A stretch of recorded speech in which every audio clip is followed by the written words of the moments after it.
Hai teman-teman sekalian, gimana kabarnya? Mimin berharap teman-teman yang menonton video ini dalam keadaan sehat. Dan pada episode kali ini, Anul Story akan melanjutkan alur cerita episode kelima dari serial anime isekai yang berjudul Isekai Dechetsuki wa Tenni Shita Orewa. Jika teman-teman belum menonton episode sebelumnya dari anime ini, teman-teman bisa cek link di deskripsi. Nah, tidak usah berlama-lama lagi, Mimin langsung mulai alur ceritanya. Tapi sebelum itu, Mimin meminta untuk subscribe dan dukung channel ini, agar Mimin dapat terus menghibur kalian dengan alur cerita anime yang menarik untuk kalian tonton. Scan diawali saat Yuya hendak pergi ke dunia isekai. Tapi sebelum pergi, Yuya mengingat perkataan dari Owen yang memberitahukan bahwa tempat tinggal Yuya saat ini merupakan sarang iblis agung, yang merupakan zona paling berbahaya, yang diwaspadai oleh berbagai negara. Dan monster-monster yang dikalahkan Yuya tempo hari merupakan monster yang bisa menghancurkan kota besar jika mereka bergerombol. Dan juga sarang iblis agung merupakan tempat tinggal monster-monster yang mengerikan. Setelah mengingat perkataan itu, Yuya merasa heran mengapa tuan pemilik rumah sebelumnya yang bernama Mahardika tinggal di tempat mengerikan seperti itu. Setelah itu, Yuya pun menjelajahi hutan dan membasmi para monster yang dia temui. Namun Yuya merasa heran karena tidak ada monster yang kuat seperti yang dikatakan oleh Owen. Sehingga Yuya memutuskan untuk melanjutkan penjelajahannya di lain hari. Namun tak lama kemudian diperlihatkan seekor anak anjay yang diserang hingga tak berdaya oleh King Orc.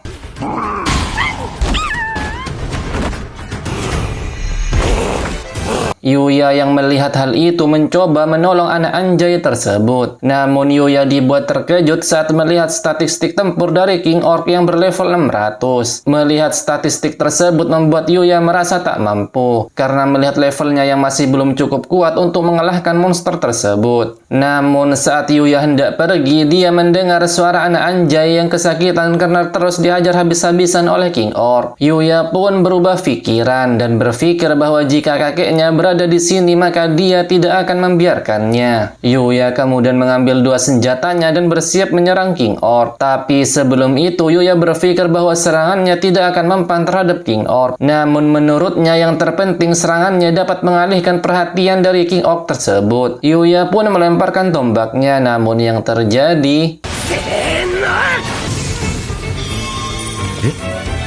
Yuya merasa terkejut karena serangannya mampu menumbangkan King Orc hanya dengan satu kali serangan. Yuya kemudian merasa malu karena sebelum itu dia bersifat sok dramatis saat menyerang King Orc tersebut. Yuya kemudian mengingat saat dia mempunyai level 1. Dia mampu menumbangkan Bloody Ogre berlevel tinggi dengan satu kali serangan. Yuya merasa penasaran siapa sosok Tuan Mahardika yang menciptakan senjata yang dia miliki. Setelah itu Yuya baru teringat tentang anak anjay yang dia selamatkan. Yuya kemudian menghampiri anak anjay tersebut dan ingin memberinya potion penyembuh. Awalnya anak anjay tersebut terlihat mewaspadai Yuya. Namun saat Yuya menyembuhkannya dengan potion, membuat anak anjay mengetahui bahwa Yuya mempunyai niatan baik kepadanya.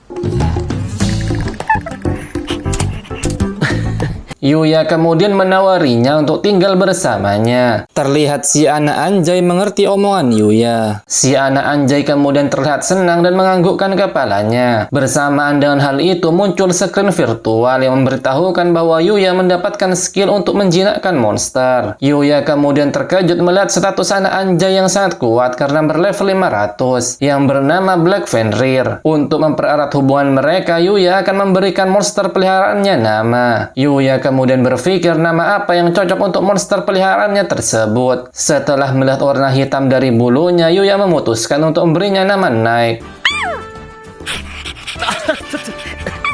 Setelah itu, saat sampai di rumahnya, Yuya kemudian memeriksa item apa yang dia dapat saat mengalahkan King Orc. Yuya merasa heran karena salah satu item tersebut berupa sikat sebagai penunjang kehidupannya sehari-hari. Yuya kemudian menggunakan sikat tersebut untuk membersihkan bulu-bulu dari Night. Setelah itu, Yuya membuka status barnya dan mengetahui bahwa levelnya tidak bertambah setelah mengalahkan King Orc. Yuya salah mengira bahwa levelnya akan bertambah setelah dia mengalahkan musuh yang kuat. Namun Yuya akan berusaha mencari cara agar dia dapat meningkatkan levelnya. Setelah itu Yuya bersiap berangkat ke sekolah dan berpamitan dengan Nike. Sesampainya di sekolah, Yuya menceritakan kepada Ryo dan yang lainnya bahwa dia telah memelihara seekor anak anjay. Kaede yang mendengar hal itu terlihat penasaran sampai dia terlalu dekat dengan Yuya.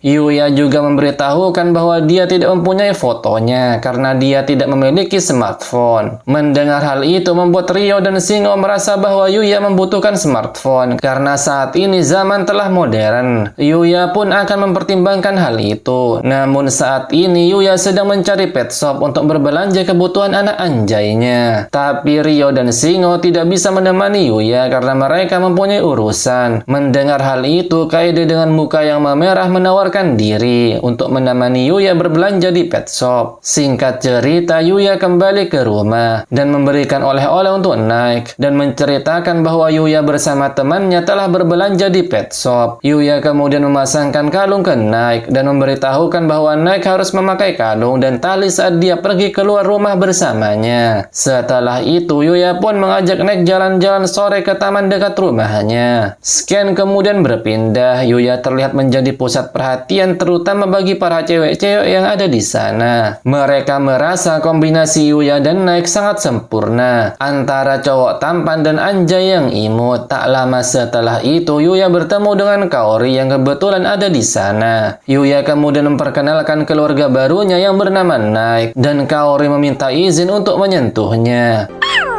Melihat kombinasi antara cewek cantik dan cowok tampan bersama anjaynya membuat semua orang merasa silau karena melihat mereka bersama. Namun di tengah kebersamaan mereka, Miu tiba-tiba muncul yang membuat Yuya merasa terkejut. Ternyata Miu tinggal di sekitar tempat ini dan sering jalan-jalan saat sore. Yuya kemudian memperkenalkan Kaori dan Nike kepada Miu.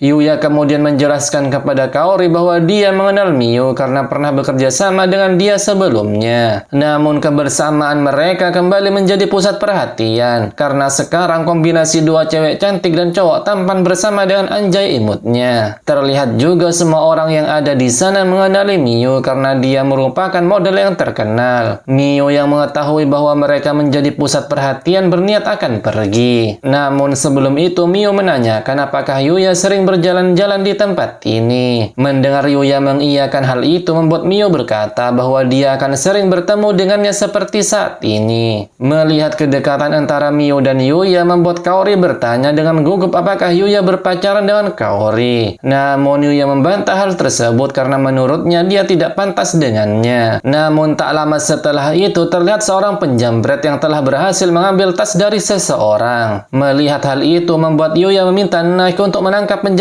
tersebut. Sedangkan Yuya mengajak Kaori untuk menghampiri si nenek yang kejambretan. Terlihat si nenek sedang mengkhawatirkan tasnya. Namun Yuya menenangkan nenek tersebut karena setelah itu Yuya kemudian meminta Kaori untuk memanggil polisi. Namun saat mendengar hal itu membuat si penjambret merasa marah dan hendak menyerang Kaori dengan pisaunya. Namun tiba-tiba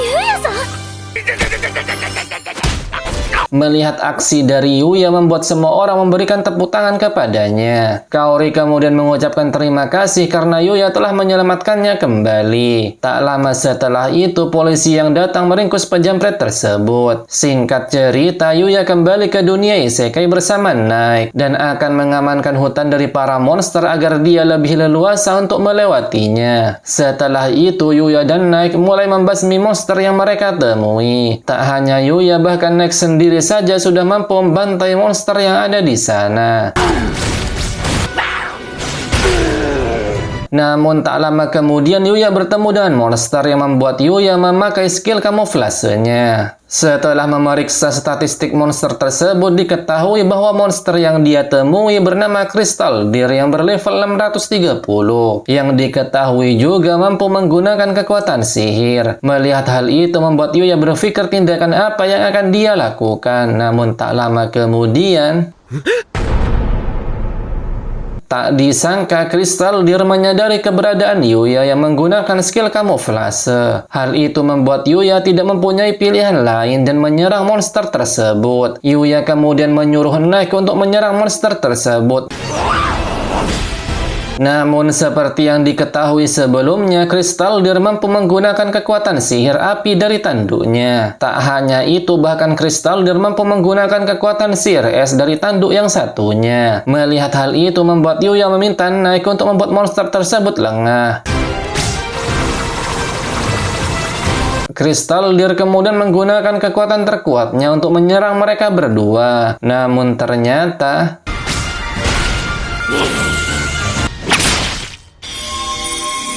dan pada akhirnya kombinasi Yuya dan Nike mampu menumbangkan monster tersebut. Yuya kemudian berpikir bahwa semakin masuk ke dalam hutan membuat mereka dituntut untuk semakin fleksibel. Setelah itu Yuya memeriksa item yang dia dapat setelah mengalahkan Crystal Deer. Yuya kemudian dibuat heran karena dia mendapatkan item bak mandi portable.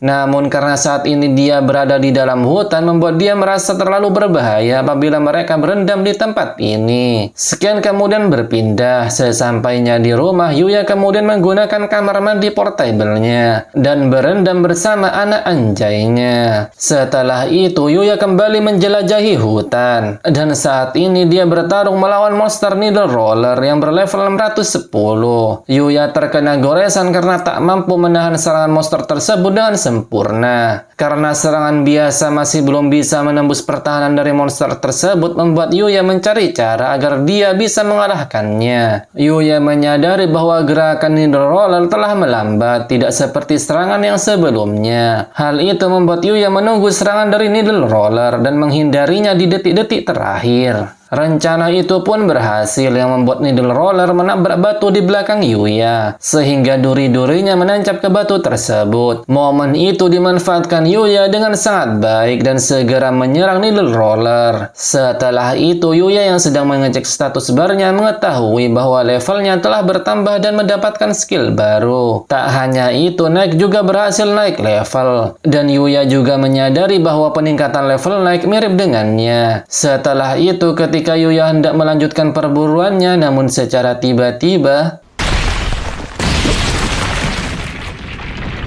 Yuya pun memeriksa goa tersebut dan mengetahui bahwa di dalam sana tidak ada monster yang terdeteksi. Namun tak lama setelah itu obor yang di dalam goa tiba-tiba menyala dan Yuya telah sampai di sebuah tempat luas di dalam gua. Yuya dibuat terkejut setelah melihat jasad yang diperkirakan berusia sangat lama. Nike kemudian memberitahu Yuya bahwa dia telah menemukan sebuah buku di samping jasad tersebut. Yuya yang memeriksa buku tersebut mengetahui bahwa di sampul buku itu tertulis nama Tuan Mahardika. Dan setelah membukanya, Yuya dibuat terkejut setelah melihat isi tulisan yang ada di dalamnya. Nah, itu dia alur cerita episode kelima dari anime Isekai The Chat Skill wa Tenni Shita Orewa. Anul Story akan menceritakan episode ke-6 minggu depan, karena anime ini merupakan anime terbaru yang rilis setiap minggu. Dan sampai jumpa di alur cerita selanjutnya dan terima kasih sudah menonton.